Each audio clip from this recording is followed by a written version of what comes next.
Helicopters landed in a cloud of dust and noise that shook the entire ranch. Sarah pressed her face to the window, watching as federal agents in tactical gear poured out of the aircraft. Jake Thompson remained on his horse, clearly serving as the coordination point between local law enforcement and the federal team. Morrison was screaming orders at his men, but Sarah could see the panic in his eyes. His carefully constructed criminal empire was collapsing around him, and he knew it. Several of his guards had already dropped their weapons and raised their hands, recognizing that resistance was futile. "Get the women back to their rooms," Morrison shouted. "All of them. Now." But it was too late for damage control. The federal agents were already breaching the main house, and Sarah could hear women's voices crying out in relief and joy. Freedom was so close she could almost taste it. Linda appeared at Sarah's door, her face flushed with excitement. "They're here," she whispered urgently. "Real law enforcement." Jake Thompson figured out what was happening here and brought help. "How?" Sarah asked, hardly daring to believe it was real. "Remember when he visited last week? He noticed things that didn't add up. Too many women for a working ranch, security cameras everywhere. The way Morrison acted nervous and defensive. He started asking questions around town, found out other women had gone missing in the area. Then he contacted the FBI. The door to Sarah's room suddenly burst open, but instead of Morrison or one of his guards, a female FBI agent appeared. She was young, professional, and carried herself with the confidence of someone trained to handle dangerous situations. "Sarah Collins?" she asked, consulting a tablet. "I'm Agent Martinez. You and your baby are safe now. We're here to get you out." Sarah's legs nearly gave out as relief washed over her. "My daughter, Emma. She's in the nursery with the other children." "Already secured," Agent Martinez assured her. "All the children have been moved to safety. Would you like me to take you to her?" The reunion with Emma was everything Sarah had dreamed of during those dark months of captivity. She held her baby close, breathing in that sweet infant scent, feeling the steady rhythm of Emma's heartbeat against her chest. Around them, other women were being reunited with their own children, creating a chorus of tears and laughter that echoed through the ranch buildings. But even as Sarah celebrated their freedom, she noticed that not all the women seemed ready to trust their rescuers. Months or years of abuse had left deep psychological scars. Some cowered in corners, afraid to believe the nightmare was really over. Others asked repeatedly if they were sure the men weren't just new buyers pretending to be law enforcement. Agent Martinez explained the process as they walked toward the main gathering area. "You'll all be taken to a secure facility where you can receive medical care and counseling. We have specialists who work specifically with trafficking survivors. No one will be forced to do anything they're not ready for." Outside, Sarah finally got a clear look at Jake Thompson. He was older than she had thought, probably in his 40s, with the kind of weathered, honest face that belonged to a man who had spent his life working under the open sky. He was talking quietly with other agents, pointing toward different buildings and providing information about the ranch's layout. When he noticed Sarah approaching with Emma, he walked over and tipped his hat respectfully. "Ma'am," he said in a voice that was surprisingly gentle for such a large man. "I'm Jake Thompson. I'm real sorry it took us so long to get you folks out of here." "You saved our lives," Sarah replied, her voice thick with emotion. "I don't know how to thank you." Jake's expression was serious but kind. "Just glad we could help. Morrison and his people are going to prison for a long time. You don't ever have to worry about them again." As the women were being processed by federal agents, Sarah learned more about Jake's role in their rescue. He had first become suspicious during routine boundary rides when he noticed unusual activity at Circle K Ranch. Morrison had claimed to be running a legitimate cattle operation, but Jake had seen no cattle, no normal ranch equipment, just security cameras and armed guards. "I've been ranching this land for 20 years, Jake explained to Agent Martinez as Sarah listened nearby. "I know what a working ranch looks like, and Morrison's place never felt right. Too many vehicles coming and going at odd hours, too much security for someone supposedly raising livestock." Jake had started his investigation carefully, not wanting to alert Morrison if criminal activity was involved. He reached out to other ranchers in the area, discovering that several had noticed similar odd behavior.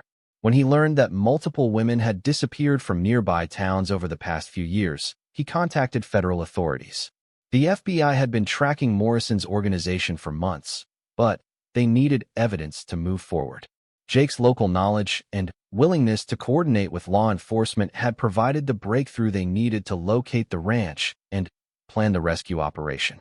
As the day progressed, Sarah watched Morrison and his associates being arrested and loaded into federal transport vehicles. Chun, the buyer from California, was among those taken into custody. Agents explained that this raid was part of a larger operation targeting human trafficking networks across multiple states. But, despite the victory, Sarah felt overwhelmed by uncertainty about the future. She had no home to return to, no job, no money. Emma needed stability and safety, but Sarah had no idea how to provide those things after everything they had been through. Jake seemed to sense her anxiety. As the initial processing was completing, he approached Sarah again, this time with an offer that would change everything. "I know this isn't the right time to make big decisions," he said carefully, "but I wanted you to know that I have a job opening on my ranch. Real ranch work, taking care of horses, helping with the cattle, general farm duties. It comes with a small house on the property, nothing fancy, but it's clean and safe. You'd have privacy, independence, and a steady income." Sarah stared at him in surprise. "You don't even know me.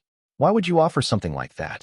Jake was quiet for a moment, looking out across the landscape toward his own property in the distance. "My wife died 3 years ago," he said finally. "Cancer. We never had children, and this ranch feels pretty empty most days.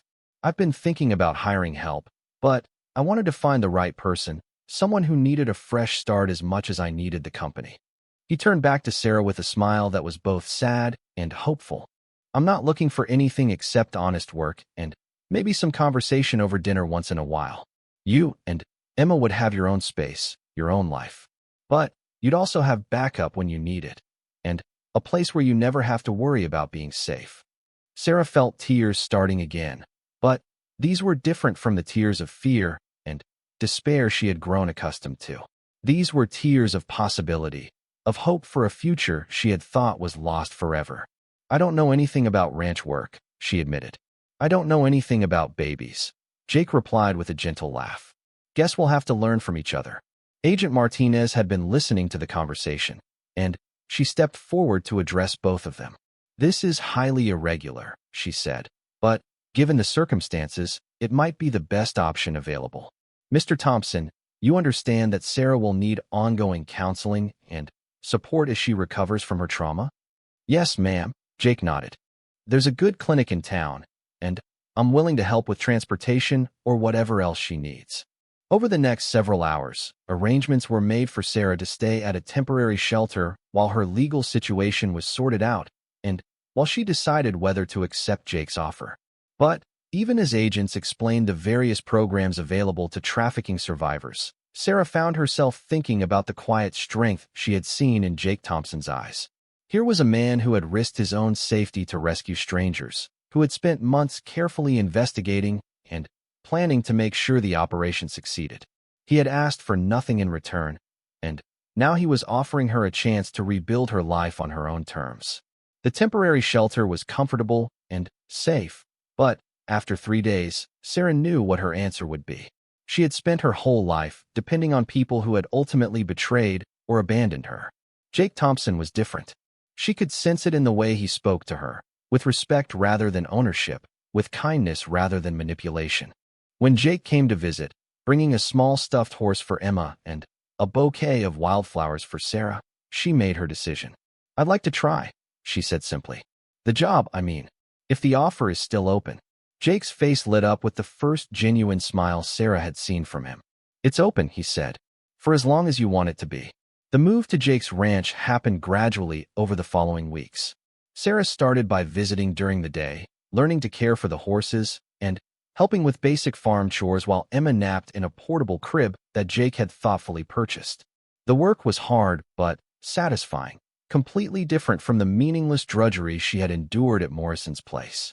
Jake was patient with her inexperience and understanding about her need for independence.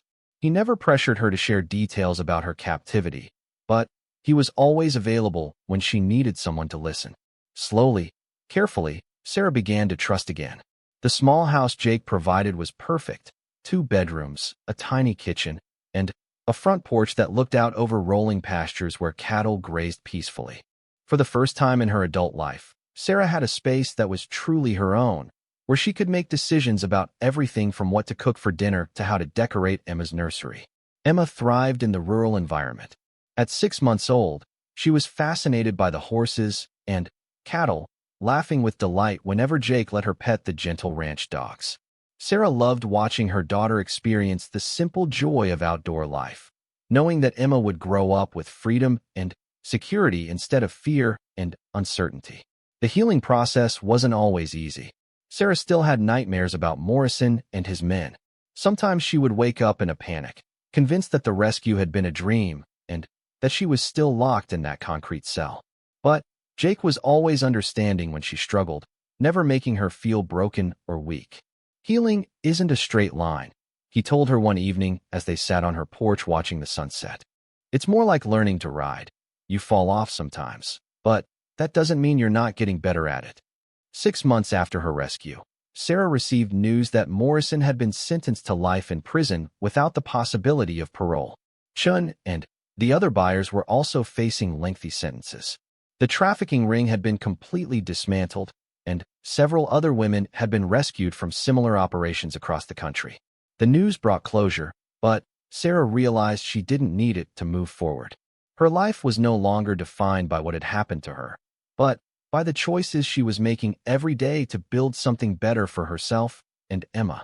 She had learned to rope cattle, to tend sick horses, to fix fences, and operate farm equipment. More importantly, she had learned to trust her own judgment again, to set boundaries, and to believe that she deserved happiness and respect. Jake had become more than just an employer.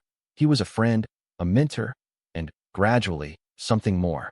Their relationship developed slowly and naturally, built on mutual respect and shared experiences rather than desperation or need. One evening, as they watched Emma take her first wobbly steps across the porch, Jake took Sarah's hand gently. "I have something to tell you," he said quietly. "When I first offered you this job, I thought I was just helping someone who needed a break. I didn't expect." "Didn't expect what?" Sarah prompted. "Didn't expect to fall in love with you and Emma both," Jake admitted. "I know you've been through hell, and I don't want to pressure you for anything you're not ready for. But I wanted you to know that I'm not going anywhere. Whether you see me as a friend, a boss, or something more, I'm here for as long as you'll have me." Sarah looked at this man who had literally rescued her from slavery, who had given her independence and safety and a chance to heal. She thought about the difference between Jake's gentle honesty and the manipulative promises that had led her into danger before. "I love you too," she said finally. "I didn't think I'd ever be able to trust that feeling again, but I do. You've shown me what real love looks like. Not possession, not control, just caring about someone enough to want them to be happy." They were married the following spring in a simple ceremony on the ranch, with Emma toddling between them as they exchanged vows. Sarah's dress was simple but beautiful, and Jake wore his best suit with cowboy boots that made Emma giggle. As they danced their first dance as husband and wife under the Montana sky, Sarah reflected on the incredible journey that had brought them together. She had survived the unthinkable and found not just safety, but genuine love and happiness. "You kept your promise," she whispered to Jake as they swayed to the music. "What promise?" he asked, puzzled. "You told Morrison that I'd never be alone again," Sarah reminded him. "You were right." Jake smiled and pulled her closer.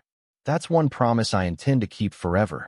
As the music played and their friends celebrated around them, Sarah knew that her story wasn't just about surviving trauma. It was about discovering that even in the darkest circumstances, hope could survive. With Jake's love and support, she had built a new life that was everything she had dreamed of during those terrifying months in captivity. Emma grew up strong and confident on the ranch, never knowing fear or uncertainty. She learned to ride horses before she could properly walk, and her laughter filled the spaces that had once been silent with loneliness and grief. Years later, Sarah would speak at conferences and support groups for trafficking survivors, sharing her story as proof that recovery and happiness were possible even after the worst experiences imaginable. She always ended her talks the same way. I survived because I never stopped fighting for my daughter's future. Sarah woke to the sound of a bell ringing somewhere outside her locked door. Emma was crying, hungry after sleeping through most of the night. The small room felt even more cramped in the gray morning light filtering through a tiny window near the ceiling. Too high to see out of, too small to escape through. Within minutes, the door opened to reveal a middle-aged woman with short brown hair and tired eyes.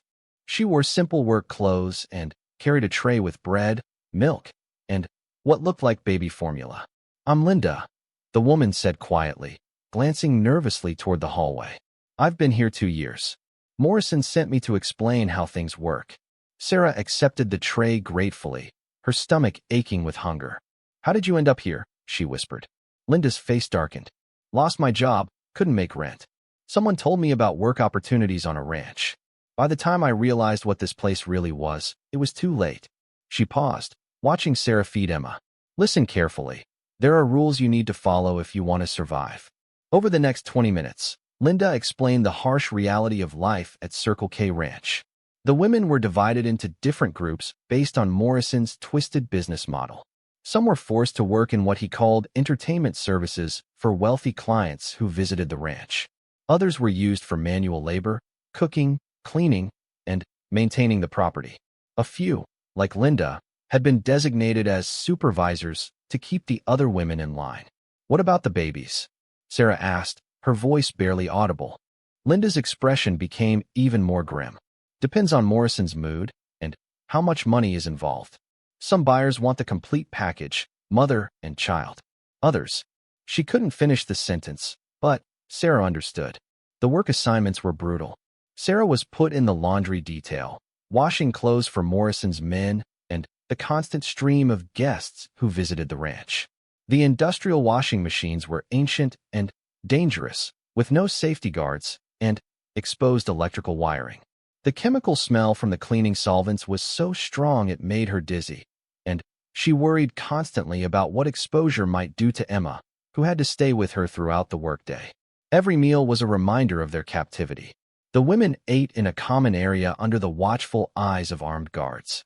Conversations were discouraged, and anyone caught planning or even discussing escape faced severe punishment. Sarah learned this when she witnessed a young woman named Maria being dragged away after Morrison's men found a crude map she had drawn of the property. "She won't be working laundry anymore," Linda whispered to Sarah later. "Morrison has other plans for girls who cause trouble." The worst part was the uncertainty about Emma's safety. Morrison had made it clear that the baby was part of the inventory, and Sarah lived in constant fear that she would wake up one morning to find her daughter gone. She kept Emma with her every moment possible, even sleeping with the infant pressed against her chest, so she would know immediately if anyone tried to take her during the night. 3 weeks into their imprisonment, Sarah noticed changes around the ranch that filled her with dread. Morrison was making phone calls at all hours, his voice carrying an excitement that made her skin crawl. New security cameras were installed, and the guards began conducting more frequent patrols. Something big was being planned. Her fears were confirmed when Linda pulled her aside during lunch. "There's a buyer coming," she whispered urgently. "Next week.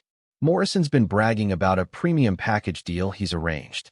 I think he means you and Emma." That night, Sarah lay awake planning.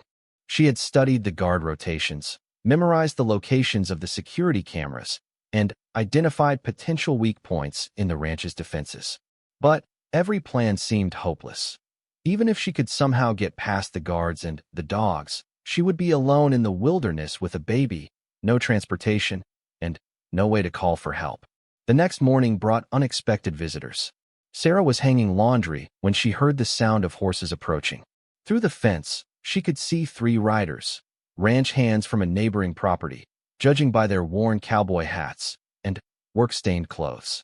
Morrison greeted them with obvious reluctance. Sarah couldn't hear the conversation, but the body language suggested this wasn't a friendly social call. The lead rider, a tall man with broad shoulders and sun-weathered features, seemed to be asking pointed questions that Morrison clearly didn't want to answer. Jake Thompson, Linda whispered, appearing at Sarah's side. Owns the spread about 10 miles north of here. Good man, from what I've heard. His ranch hands sometimes ride the boundary lines, checking for stray cattle. Sarah watched intently as the conversation continued. Jake Thompson's eyes swept over the ranch property, taking in details that most visitors would miss. When his gaze briefly met Sarah's through the fence, she saw something in his expression that gave her hope, concern, and perhaps recognition that something wasn't right at Circle K Ranch. The visit lasted only about 10 minutes, but it planted a seed of possibility in Sarah's mind. Someone from the outside world had seen the ranch, had questioned Morrison's operation. Maybe, just maybe, there was hope for rescue after all. That evening, Morrison called a meeting in the main house. All the women were required to attend, leaving their children with Linda in a makeshift nursery. Sarah's heart pounded as she was forced to leave Emma behind, even for just an hour. Morrison's announcement was worse than she had imagined. Ladies, we have a very important guest arriving tomorrow. Mr. Chun has traveled all the way from California to inspect our inventory. I expect everyone to be on their best behavior, because Mr. Chun is looking to make some significant purchases. He went on to describe the presentation that would take place the following evening. The women would be cleaned up, dressed in specific clothing, and displayed for the buyer's inspection. Morrison made it clear that resistance would be met with severe consequences, not just for the women themselves, but for any children they might be trying to protect. Back in her cell that night, Sarah held Emma close and whispered promises she wasn't sure she could keep. I won't let them take you, she said over and over. Somehow, some way, we're going to get out of here. But as the hours passed and dawn approached, Sarah felt her hope slipping away. Tomorrow night, she and Emma would be put on display like livestock at auction. By this time next week, they might be separated forever, sold to different buyers who would use them for purposes too horrible to contemplate. She was running out of time, and she was running out of options. The next day passed in a blur of forced preparations. Sarah was given new clothes, a simple dress that was uncomfortably revealing, and ordered to shower and fix her hair. The other women moved through the routine like sleepwalkers, their spirits broken by months or years of similar degradations. As evening approached, Sarah was taken to the main house along with 5 other women. Emma had been placed in the makeshift nursery with the other children, under heavy guard. The separation felt like losing a piece of her soul. The main house had been transformed for the occasion. The furniture had been rearranged to create a showcase area, with bright lights and a small stage. Sarah felt sick as she realized this was a regular occurrence. Morrison had turned human trafficking into a polished business operation. Mr. Chin arrived exactly at 7 o'clock. He was a small, well-dressed man who examined the women with the cold detachment of someone shopping for farm equipment. He asked questions about their health, their work history, their potential for training. Morrison answered with the practiced ease of a salesman discussing product specifications. When Chin's attention turned to Sarah, she forced herself to meet his gaze without flinching. This one's special, Morrison said with obvious pride. Young, healthy, comes with a baby. Perfect for clients with specific family fantasies. Chin nodded approvingly and made notes on a tablet computer. I'll take her and the child. Full package. When can delivery be arranged? End of the week, Morrison replied. That'll give us time to complete the paperwork and make transportation arrangements. As the men shook hands over the deal, Sarah felt the last of her hope draining away. In 5 days, she and Emma would be shipped off to an unknown fate in California. Even if she could somehow escape Morrison's ranch, Chin would simply send more men to track them down. But as she was being led back to her cell, Sarah caught sight of something through a window that made her heart skip. Horse riders were approaching the ranch, the same 3 men who had visited earlier in the week. Jake Thompson had returned, and this time he wasn't alone. Sarah could see more riders approaching from different directions, surrounding the property. Morrison noticed them too. His confident demeanor vanished as he realized his ranch was being systematically encircled by armed men on horseback. What the hell? He muttered, reaching for his phone. Before he could complete the call, the ranch's front gate burst open. Jake Thompson rode through on a powerful black horse, followed by what looked like half the county's ranchers. They weren't just neighbors, they were a rescue party. Frank Morrison. Jake's voice boomed across the ranch yard. This is Jake Thompson, and I'm here with sheriff's deputies and federal agents. You're surrounded. Release the women and children immediately, and maybe we can do this without anyone getting hurt. Morrison's face went white as he realized his operation had been exposed. Sarah watched from the window as chaos erupted around the ranch. Guards scrambled for weapons while the women being held in the main house screamed and tried to find cover. How did they find us? Chin demanded, his earlier composure completely gone. Thompson must have been suspicious, Morrison snarled. Probably got the feds involved.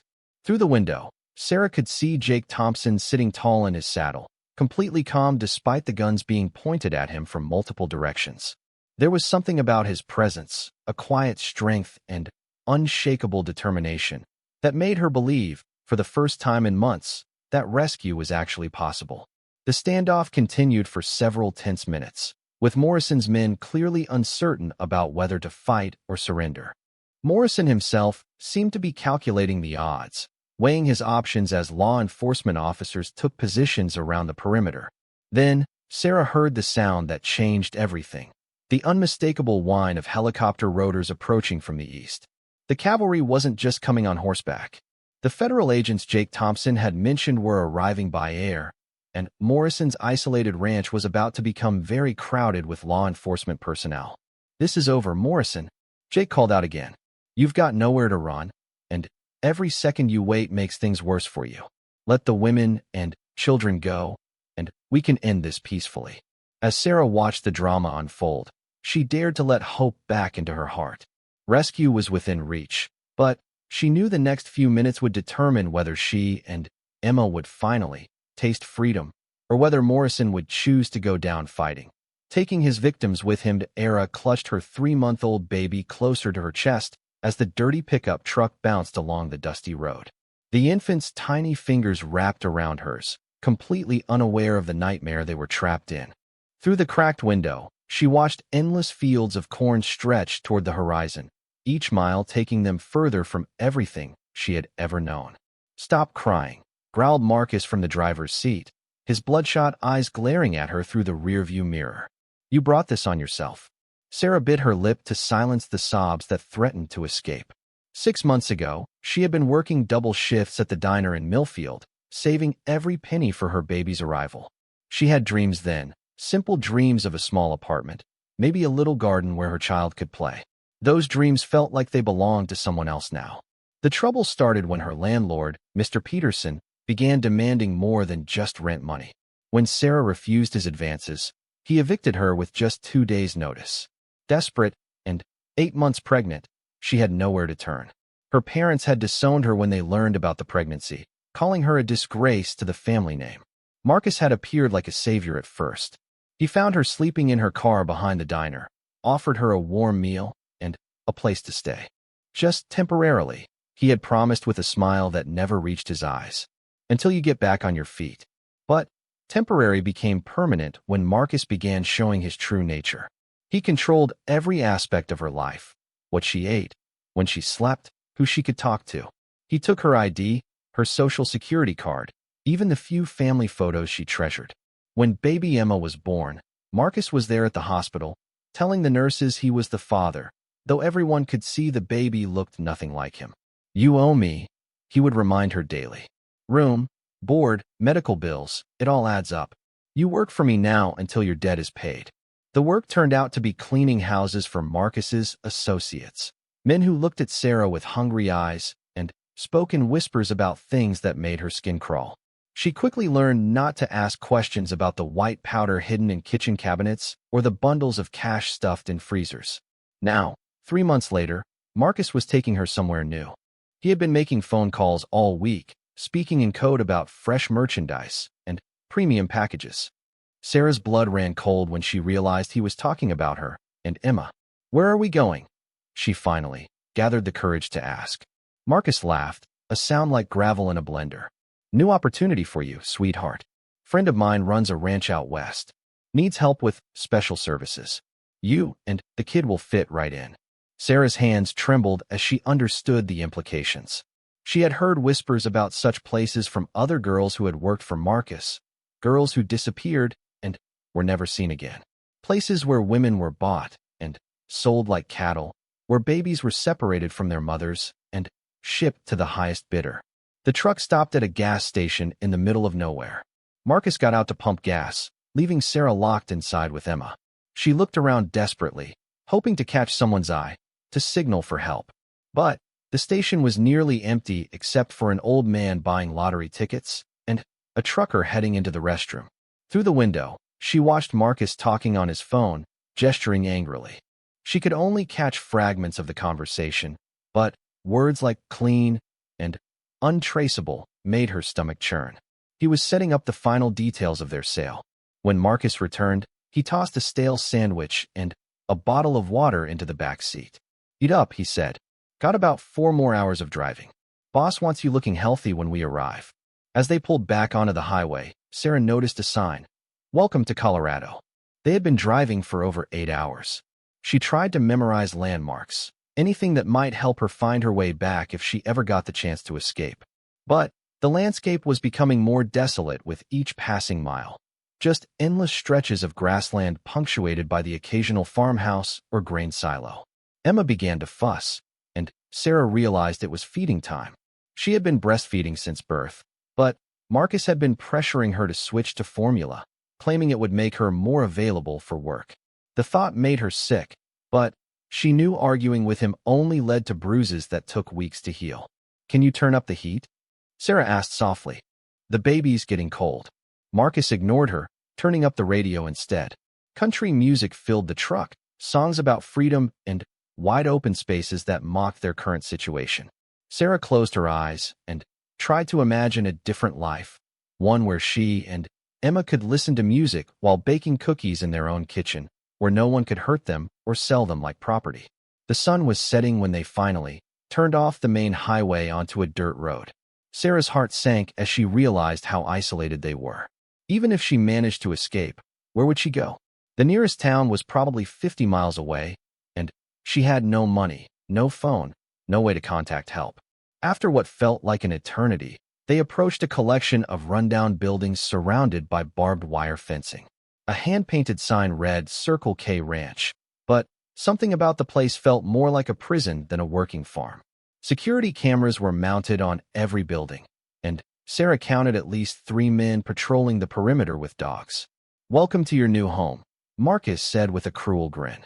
The truck pulled up to the main house, a 2-story structure with peeling paint and boarded-up windows. As Marcus turned off the engine, several men emerged from the building. They were all large, intimidating figures dressed in dirty work clothes, their faces bearing the hardened look of people who had done terrible things without remorse. The man in front appeared to be in charge. He was older than the others, with graying hair and cold blue eyes that looked Sarah up and down like she was livestock at auction. A thick scar ran from his left ear to the corner of his mouth, giving him a permanent sneer. "This her?" he asked Marcus. "Yep. Sarah Collins, 19 years old, clean medical records. Baby's 3 months, healthy as a horse." The scarred man opened the truck door and gestured for Sarah to get out. "I'm Frank Morrison," he said, his voice carrying the authority of someone used to being obeyed without question. "This is my operation, and you'll do exactly what I tell you, when I tell you, without question. Understand?" Sarah nodded, clutching Emma tighter. The baby had fallen asleep during the ride, her tiny face peaceful despite the chaos surrounding them. Sarah would do whatever it took to protect her daughter, even if it meant enduring unthinkable horrors herself. "Good," Morrison continued. "Marcus here tells me you're a hard worker. That's what I like to hear. See, I provide certain services to certain people with very specific needs and very deep pockets. You're going to help me provide those services." He led them toward a smaller building behind the main house. As they walked, Sarah noticed other women working around the property, cleaning, cooking, doing laundry. They all had the same hollow look in their eyes, the expression of people who had given up hope long ago. None of them made eye contact with Sarah, as if acknowledging her presence would somehow make their own situation worse. The building Morrison was leading them to looked newer than the others, with better security and no visible windows. Sarah's dread deepened with every step. "This is where you'll be staying." Morrison explained as he unlocked a heavy metal door. Room and board are provided, but you work to pay off your transportation costs, medical expenses, and daily living fees. Based on what Marcus tells me you owe him, plus my own costs, I'd say you're looking at about 5 years minimum. 5 years. Sarah's legs nearly gave out. Emma would be in kindergarten by then, if they even survived that long. The room inside was small and sparse, just a single bed, a dresser, and a tiny bathroom. The walls were concrete, and Sarah noticed there were no handles on the inside of the door. It was essentially a cell designed to look like a bedroom. Dinner's at 6. Work assignments start tomorrow at dawn, Morrison said. Don't try anything stupid. This place is 25 miles from the nearest road, and my boys have standing orders to shoot anyone trying to leave without permission. As the door closed behind him, Sarah heard the distinct sound of multiple locks engaging. She was alone with Emma in what amounted to a prison cell, surrounded by dangerous men with no moral compass, with no hope of rescue or escape. But as she looked down at her sleeping daughter, Sarah felt something she hadn't experienced in months, a fierce, protective rage that burned away her fear and despair. These men might have bought her body, but they would never own her spirit. Somehow, someway, she was going to find a path to freedom for herself and her child. She just had to survive long enough to find it.